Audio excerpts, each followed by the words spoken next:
Millions of people around the world believe we have been visited in the past by extraterrestrial beings. I say it's true. Ancient aliens really did help to shape our history. We are definitely not alone, especially the fact that we even exist at all proves it. Here's what I think to myself. A vast sky, why couldn't a UFO hide up there? I think to myself, and I look to the forest below, the little insect world. If you were only 2 inches tall, it would be a forest like in Honey, I Shrunk the Kids. But that movie is very based in fact. If you were only 2 inches tall, you'd be at bug level just like a little fairy. So I think to myself, why not? Why couldn't there be such a little creature that exists only 2 inches tall that looks like us? It's a theory of mine, but I think, why not? As I like to call them, if there was such a thing of a fairy, humanoid insectozoidus is what I call them. Half bug, half human. I look to the oceans and think, it's a vast ocean with secrets of the Bermuda Triangle, mysteries, ships that's gone missing, and not to mention the tales of Atlantis, the Lost Empire, Lost Islands, mysteries that are just going on there that is just mysterious. And I think, why couldn't there be things that we haven't explored at the bottom of our ocean? Who knows? Could there be living dinosaurs down there? Mosasaurs? Mermaids? Like, what's really down there? We don't know. Because we haven't touched it. Because we've touched our moon way more than we've touched that. I look to the vast stars at night and I think, what's really up there? And I think, we're definitely not alone if there's that many stars. That vastness of a universe, like even the tales of the multiverse and Einstein theories, like I look to the stars at night, the Einstein theory, and think, I think he was right. There's more going on than we truly understand, more than human brains can comprehend. And I look to science fiction movies, and years ago it would have been considered, science fiction.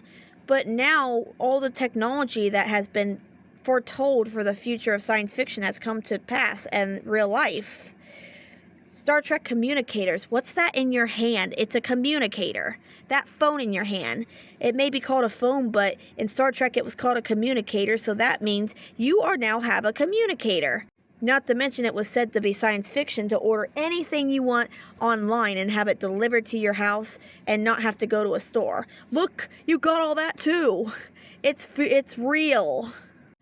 Robots. Oh yeah, we got AI. We got Alexa. We got robot developments going on in Tokyo, Japan, where futuristic technology is coming to life, stuff that was said to be science fiction. Flying cars. Oh yeah, we got drones. Star Wars. I mean, I know they say some of the technology is science fiction, but it's not.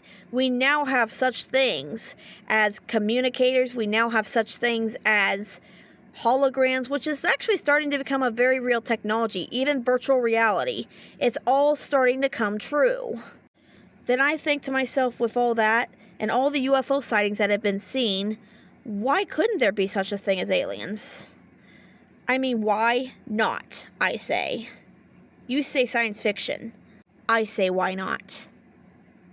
And I've also heard stories from different reports going around about exoplanets.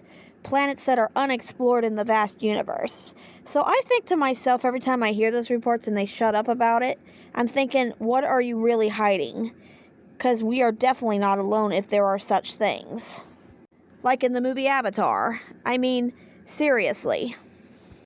We are definitely not alone. And what about all the historical UFO sightings? I once got this movie out of the library of all the UFOs people have recorded and watched these amazing clips. And I personally think, we are definitely not alone.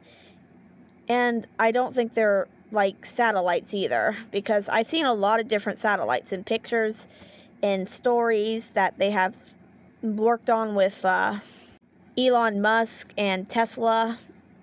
And I've never seen any satellites that look quite like the UFOs I've seen in videos and the stories of Hangar 1, which I've studied them sometimes, just for fun, because I sort of have a hobby for being interested in UFOs.